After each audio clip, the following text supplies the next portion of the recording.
अस्सलाम वालेकुम गाइस। जीअं त अॼु असां इसम ऐं उन जा क़िस्म पढ़ंदासीं। इसम माना नालो कंहिं माण्हू, जाइ, कम, हालत ऐं ख़ासियत जे नाले खे इसम चइबो आहे। त अॼु असां इसम जे बारे में मथे टॉपिक में मथे वीडियो में पढ़ी आयासीं। त अॼु असां उनजे जे टाइप्स जे बारे में पढ़ंदासीं त टाइप्स उनजा घणा आहिनि। त असां अॼु पढ़ंदासीं त उनजा 7 टाइप्स आहिनि। नंबर 1 जेको आहे उहो आहे इसम आम, यानी असां उनखे इंग्लिश में चऊं कॉमन नाउन। नंबर 2 जेको आहे इसम ख़ास, यानी असां उनखे इंग्लिश में चऊं प्रॉपर नाउन।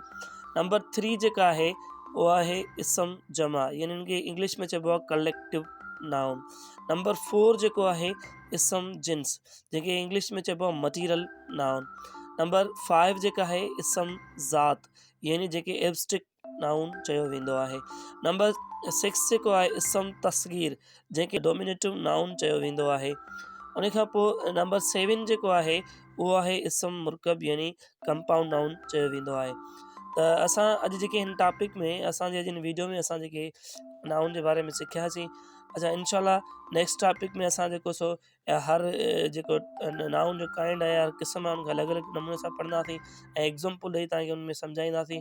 ऐं उमेदु आहे तव्हांखे हिन में घणो कुझु तव्हांखे नॉलेज मिली हूंदी। ऐं इंशाल्लाह तव्हां सां नेक्स्ट टॉपिक में मिलंदो। अल्लाह हाफ़िज़।